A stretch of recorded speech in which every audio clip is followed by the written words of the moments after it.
Hello, and welcome back to Big Brother. And today it is time to talk finale. And I am super excited to dive into this. There's some interesting things to discuss, there's some interesting moments to have a ponder over, and I'm excited to break down the eviction order leading up to a rather surprising first place, I have to say. I wasn't disappointed with the result, but I have to say I was surprised. Let's just put it that way. But before we do get into this episode, if you have been enjoying the series and you want more from the channel, make sure to hit that like button and also subscribe. So without much further ado, let's get in, shall we? So we'll start by talking about Thursday night's episode, and Thursday night's episode started with Danny being very hungover indeed. I have to say the anxiety was real for him, and honestly, it was kind of funny to watch, I can't lie. I have not been hungover in a hot minute, which is good. My strategy keeps working, which is just to chug water before I go to bed and hope that my body isn't too dehydrated in the morning, because that's where the headache comes from at the end of the day. But I did enjoy that moment. And then we got a thrust straight into Donna's delivery service. Donna's delivery service. Yeah, it was quite fun, actually. It was quite fun. It was nice to see Donna have a shining moment, and honestly, she kind of slayed it. I can't lie. Now, the first person or people that she gave mail to were Chris and Danny, and they were forced to be chained together, which was hysterical. It was absolutely hysterical. I mean, it was obviously going to just be a little bit awkward and funny, and I have to say they did fabulously. There was a moment where they went outside and Danny tried to sit down, collapsed in the chair, and the chain broke. I cannot believe that they gave them such a flimsy chain. Honestly, I was kind of shocked, I can't lie. I thought it would have been like real iron shackles, but no, it snapped because it was probably made of polystyrene or something. The second thing was a fragile box, which obviously was given to Jack, and Jack had to carry it around with him all day. He wasn't allowed to put it down, and obviously Donna was like, oh god, he's gonna need cups of tea. I'll make him the cups of tea. It's fine. It's fine. I just found it really, really funny that he was just carrying this box around. He did manage to keep the bottle intact. So you know what? He did a bloody good job at that. Well done, Jack. And then the last thing was spam mail. And Jojo was chosen to eat a tin of spam in 5 minutes. Now, I don't know if you guys have ever had spam. It's making me a little bit queasy. I don't think meat deserves to be in a tin. I don't think that's okay. It makes me feel icky. The only meat that I will eat from a tin is tuna. That's literally it. Everything else makes me feel just a little bit icky sticky. And this did not change my mind. It looked gross. It looked disgusting. I was not having a fun time watching. Just wasn't a good vibe, I can't lie. Wasn't a good vibe. So, tough one that. Very, very tough one. So just before we move on, I just had some iconic quotes and moments from that episode, such as the conversation surrounding ideal partners. Danny uttered the iconic line, I love a pube, which was not something I was expecting to come out of Danny's mouth, but you never know what's going to come out. That was a little bit of an innuendo. I'm impressed with myself there. But anyway, up next, we had... This wasn't really a funny moment. It was more sort of like a what the fuck moment. But Jojo talking about how when she was like 12, a bomb was sent to her. And the guy went to prison. I was only in there for like 5 years. I was like, what? What do you mean he sent a bomb to you? I was so confused, honestly, watching it. I was like, what is going on here? What has happened? Because you know when you just like sort of doze off for a second, or you just daydream for a minute, and then you come back and it's like, oh yeah, a bomb was sent to me. I'm like, huh? What? What? And then we also had Chris getting naked in front of Jojo, which was... yeah, we're just going to leave that one there. We're just going to leave that one there. I am getting increasingly annoyed at people who have not seen the show, who are just seeing little clips and snippets of episodes that make Jojo and Chris look incredibly bad, and then have like a moral stance of, can't believe she's cheating on her girlfriend. I'm like, okay, you haven't watched the show. You have not watched the show, so pipe down, please. Honestly, it winds me the fuck up. I think if you're gonna have an opinion on something, watch the show and actually see it in context. Because if you take stuff out of context, obviously it's going to look muggy and it's going to look bad. There are moments that do look muggy and do look bad. But again, they're out of context in a clip show, a highlight show of the day. So can we please just chill the fuck out? So I'm not even going to bother talking about the final dinner. It's just your bog standard Big Brother final day. Oh yeah, let's give them a nice meal. Let's have them all talk about their experience, what they've learned, who they enjoyed in the house, things like that. And then give them a little party afterwards. I mean, Jack P. Shepherd was teaching everyone how to knee slide, which was fucking hilarious. But we come to 6th place. And 6th place shocked me. Now, I originally had it as 6th Chesney, 5th Jack, 4th Donna, 3rd Chris, 2nd Jojo, 1st Danny. That was the elimination order that I predicted. Immediately wrong because Chris was in 6th. I was sitting there going, huh? What do you mean? What do you mean Chris is in 6th? That's crazy. Like, I wasn't the biggest fan of him, but for him to be 6th, I was like, that's kind of crazy, I can't lie. Chesney was above him. Yeah, that was kind of mad and crazy, I can't lie. But, obviously, in his exit interview, first of all, I feel like the exit interview should have been split up because Chris was a fucking nuisance in Chesney's, but we'll get onto that in a second. But Chris was asked about the booze and whether the booze affected him, and he was like, well, I tried to brush it off, etc. You kind of just imagine it's pantomime, and you just gotta get on with it, and then you realise like maybe it's just 1 or 2 people and the noise is being amplified. I don't think it was 1 or 2 people, bestie. Then he obviously was talking about how he feels like he can adapt to different ages quite well. He can adapt to like a 40, 50-year-old or adapt down to like a 20-year-old, which is exactly what he was doing with Jojo. And also he spoke about like the fact that she's gone through a lot. Once again, he likened her to an ex-girlfriend, and I just sat there like, what are we doing here? Chris, no, just stop. Stop, please, just stop talking. But he was like, yeah, she's gone through a lot, and like I respect her for being still so resilient and strong. And I was like, yeah, that is kind of sweet, I can't lie.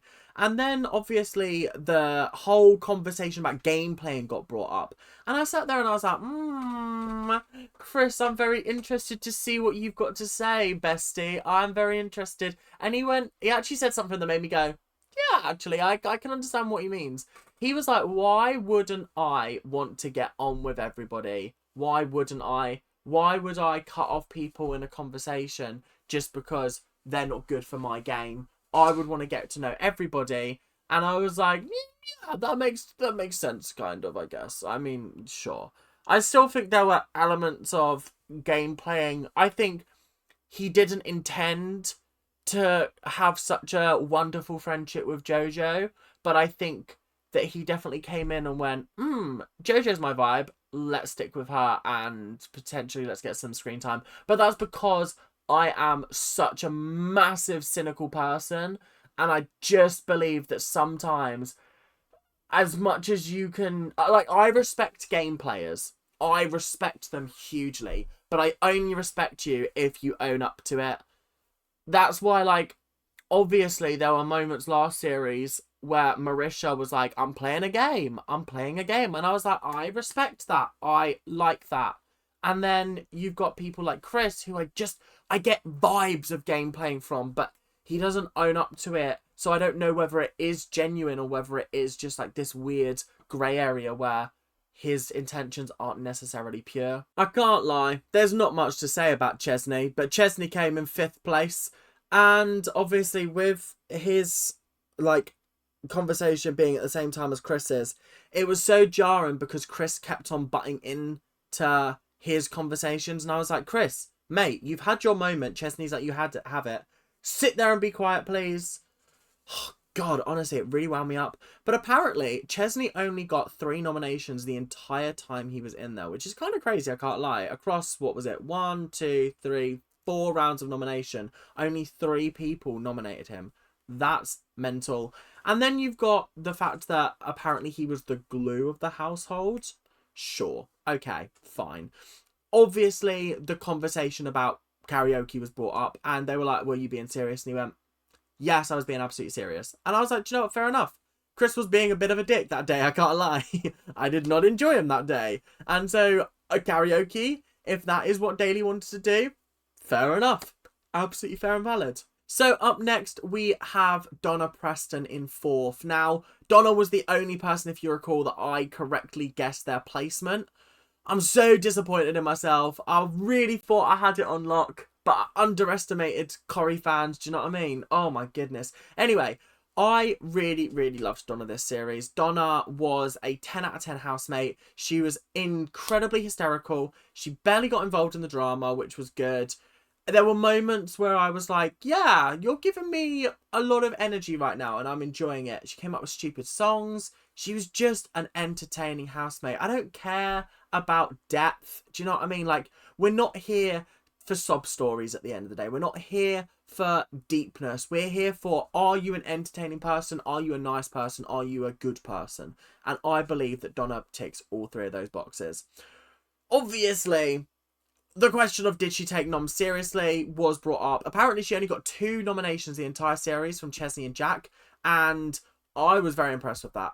She was deemed the heart of the house, and honestly, I kind of agree. I feel like there was always niceness radiating from Donna, apart from, we'll talk about Pangelica in a minute, obviously. And I just want to say, I penned Pangelica in my last review, and I know somebody at ITV watched my video, because then they started talking about Pangelica on their late and live episode or on their actual like main episode.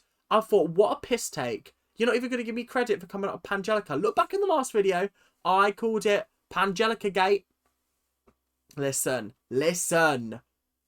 I'm ahead of my times. I'm ahead. I'm all over it, guys. But yeah, obviously, it's not that deep.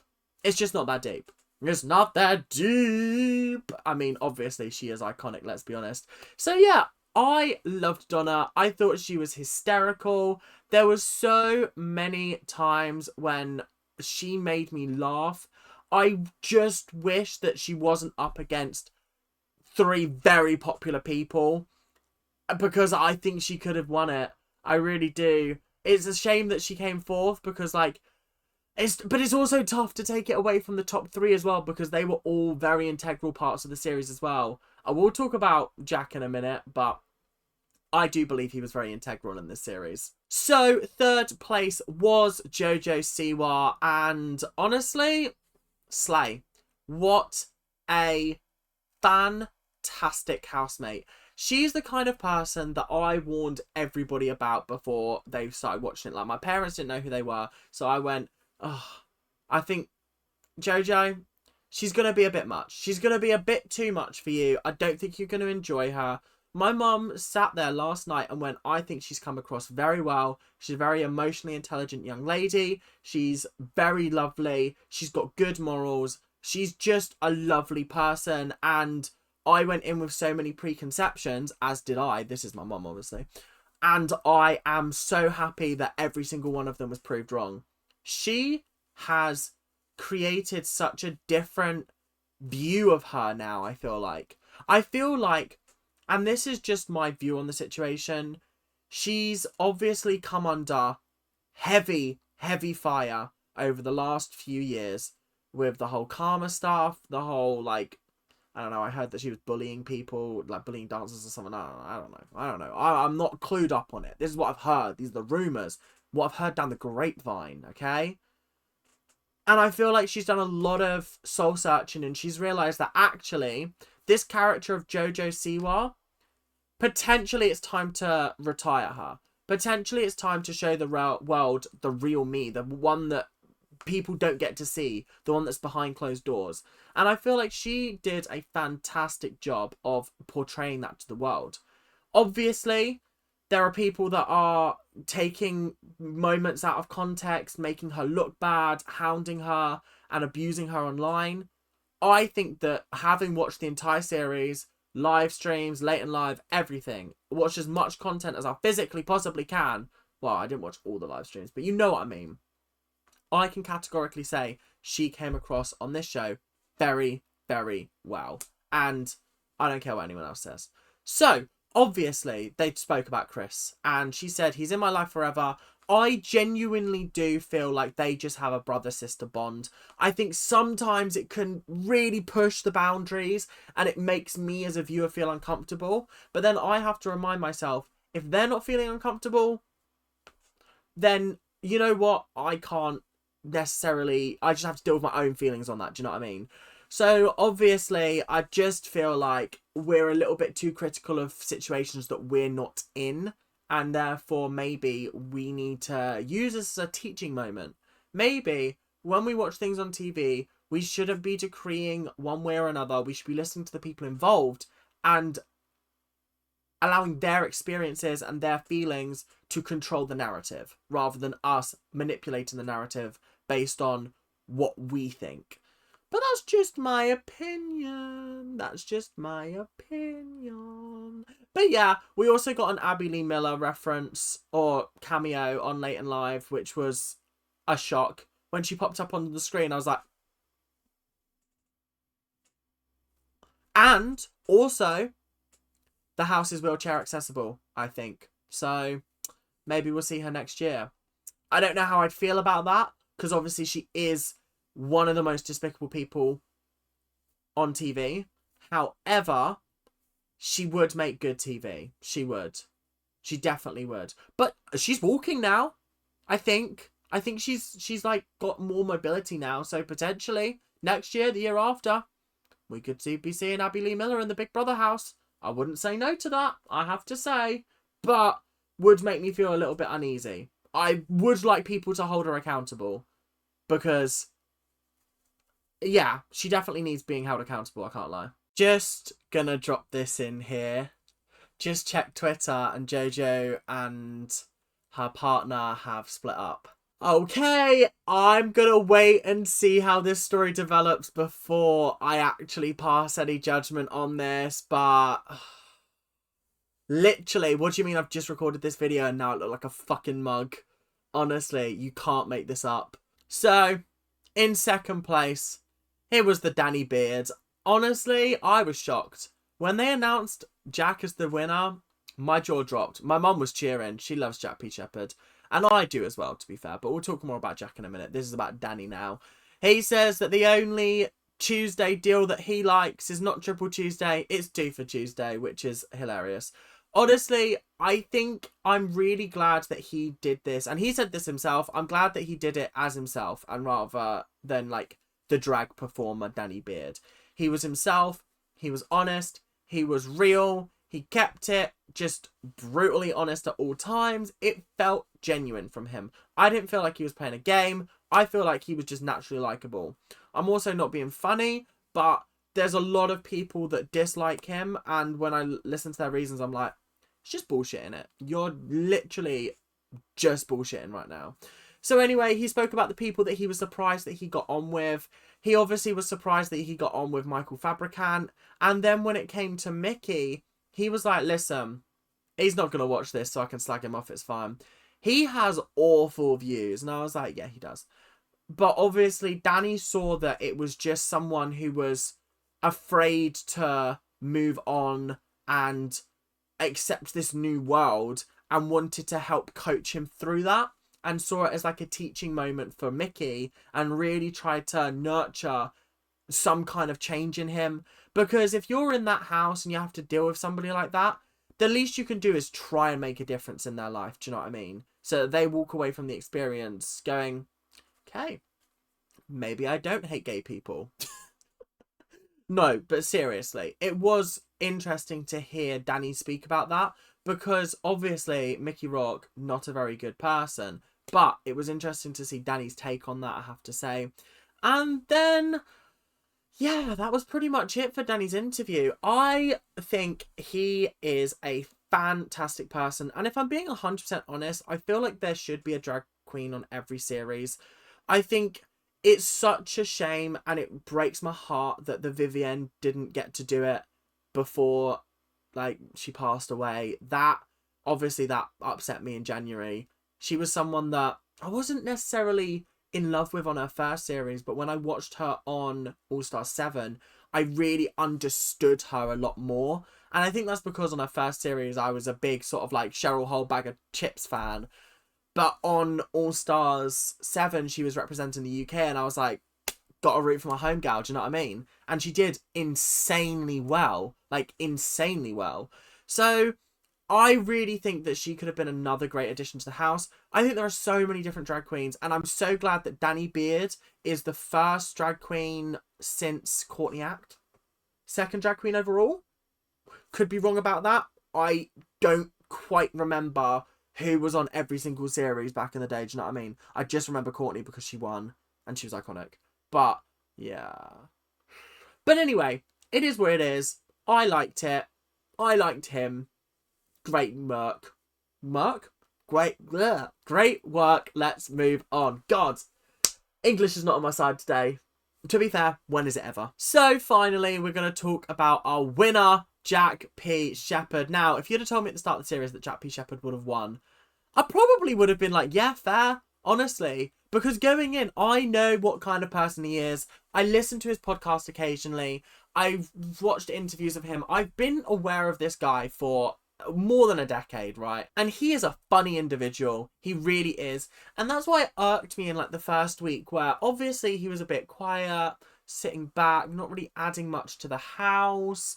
And people were like, get him out, he's so boring. And I was like, no, because I know greatness is coming. And then they latched onto the whole tea of it all.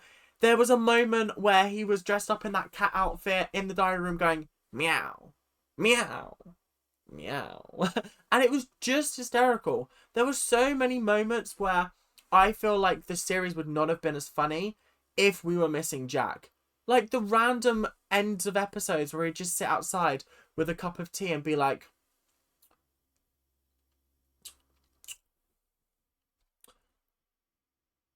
think I'll have another one. And then it would just end. Like, I cannot tell you how funny I found that. If you didn't find that funny, fair enough. Not everybody has the same sense of humour. But I did find him hysterical. Do I think he deserved to win? Listen, who am I to say? Who am I to say? I was voting for Jojo. I wanted Jojo to win.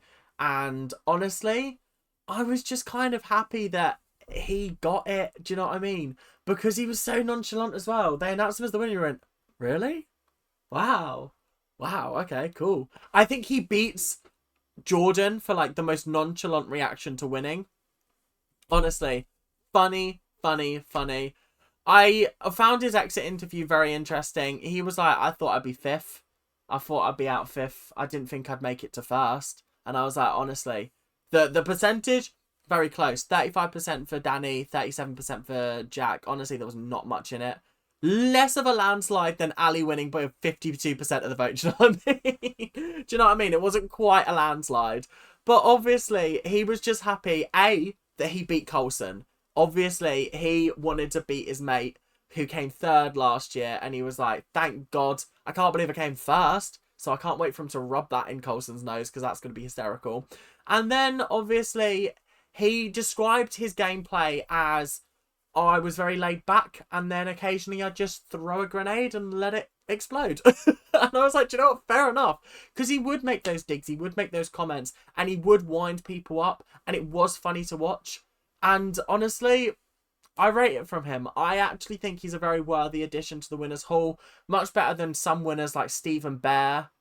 Scotty T. Why did we let Scotty T win that series of Big Brother with Gemma Collins, Daniela Westbrook, Tiffany Pollard? How did we evict Gemma Collins? Can we talk about that for a second? Can we talk? Sorry. So I watched that series long after, I should have, right? Because obviously I only got into Big Brother in 2018 when it was ending. So then I had to go back and watch series. And I remember watching that series and being like, oh, surely Gemma's going to win this. Surely Gemma's going to win this. Or surely Tiffany will. Because those two were the stars of the series. And then you're telling me that just before the finale, Gemma gets voted out. Sorry, what? Are we watching the same series? Are we? What? I don't know about that one, besties. But anyway, that is all we've got time for today. I hope you guys have enjoyed. Make sure to like, comment, and subscribe. Do all of that YouTube stuff that you guys do so well. And I will see you guys in the next episode, whenever that may be. But until then, make sure to keep on ranting. and I'll see you guys later. Bye now. See ya.